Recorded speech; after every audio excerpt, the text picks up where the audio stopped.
नमस्ते दोस्तों, आपको आपके चैनल रहस्यमय उड़ीसा में स्वागत करते हैं। उम्मीद है कि भगवान श्री श्री जगन्नाथ जी की कृपा से आप सभी लोग सही सलामत होंगे। जैसे कि आप सभी को पता है, भारत में 4 पुण्य धाम हैं, जैसे कि उत्तर में बद्रीनाथ, दक्षिण में रामेश्वरम, पश्चिम में द्वारिकानाथ और पूर्व में भगवान श्री जगन्नाथ का मंदिर है।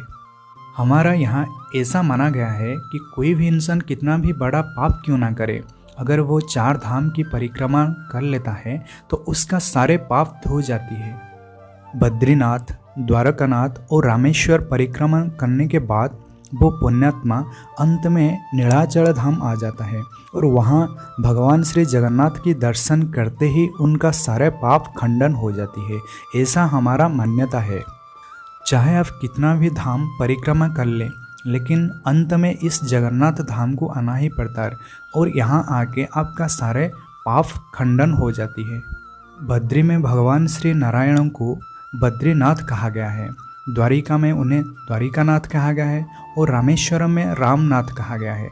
लेकिन यहाँ नीलाचल धाम में उन्हें भगवान श्री जगन्नाथ के नाम में सब लोग जानते हैं। मतलब वो किसी एक क्षेत्र का नाथ नहीं है, वो संपूर्ण जगत, संपूर्ण ब्रह्मांड और विश्व का नाथ है, इसलिए उन्हें जगन्नाथ कहा गया है। वर्षाणाम भारत श्रेष्ठ देशानाम उत्कल श्रुत्य उत्कलस्य समदेश देश नास्ति महितल। इसका मतलब जितने भी वर्ष है, इन सारे वर्षों के बीच भारतवर्ष सबसे श्रेष्ठ है और भारतवर्ष के अंदर जो उड़ीसा, जो उत्कल का पावन धरती है, जहाँ भगवान स्वयं जगन्नाथ विराजमान करते हैं, उसे सबसे श्रेष्ठ कहा गया है। अर्थात जो नीलाचल धाम है, जहाँ भगवान श्री जगन्नाथ का मंदिर है, मतलब भगवान जगन्नाथ विराजमान करते हैं, उसे सबसे श्रेष्ठ और पुण्य धाम कहा गया है। इस नीलाचल धाम को मर्त्य वैकुंठ कहा गया है। इसलिए धरती पर अगर कोई बहुत बड़ा आपत आता है तो पहले जगन्नाथ धाम अर्थात जगन्नाथ मंदिर से उसका पता चल जाता है। उसी संकेत को सिर्फ भक्त लोग ही जान सकते हैं। अभी कुछ ही महीनों पहले, जैसे कि आप सभी लोगों को शायद पता होगा, जगन्नाथ मंदिर के नील चक्र के ऊपर बहुत सारे गिद्ध पक्षी, जिसे अपसूचक पक्षी कहा जाता है, वो उड़ रहे थे। और उसके दूसरे दिन क्या हुआ उसके बारे में आप सभी लोगों को पता होगा। हमारे जो डिफेंस चीफ बिपिन रावत का देहांत हो गया। फिर रूस और यूक्रेन के बीच युद्ध भी छिड़ गया। महापुरुष अपने ग्रंथ में ये बात कही है, जब तुम्हें श्री जगन्नाथ मंदिर से कुछ संकेत दिखने को मिल जाएगा, तभी तुम ये बात समझ लेना कि इस कलियुग का अंत अभी कुछ ही समय बच गया है।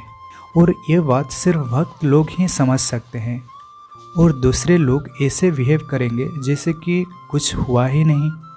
अभी कुछ ही सालों से भगवान जगन्नाथ जी के मंदिर से बार बार संकेत मिल रहा है, ताकि भक्त लोगों को पता चले कि भगवान श्री जगन्नाथ अभी पुरी अर्थात नीलाचल धाम में नहीं है। वो अपनी दारू ब्रह्म को त्याग कर चुके हैं और कहीं भी नर कलेवर अर्थात नर शरीर में जन्म ले चुके हैं।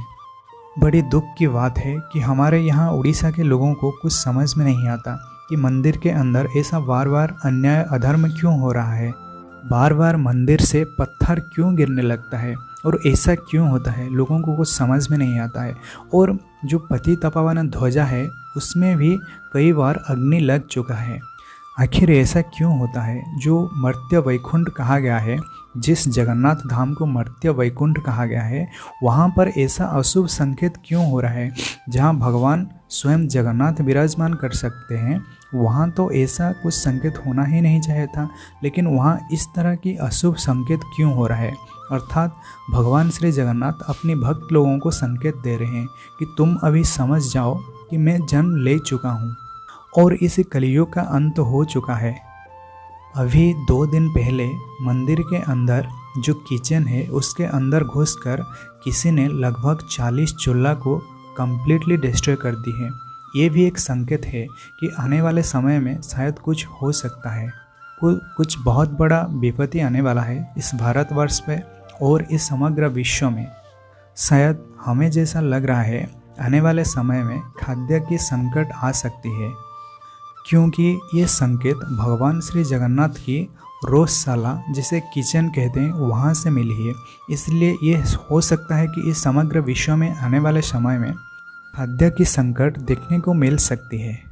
इस वीडियो को जितने भी भक्त लोग देख रहे हैं, आप ज़रा इस बात पर गौर कीजिए, ज़रा विचार रखिए अपना कि ऐसा क्यों हो रहा है।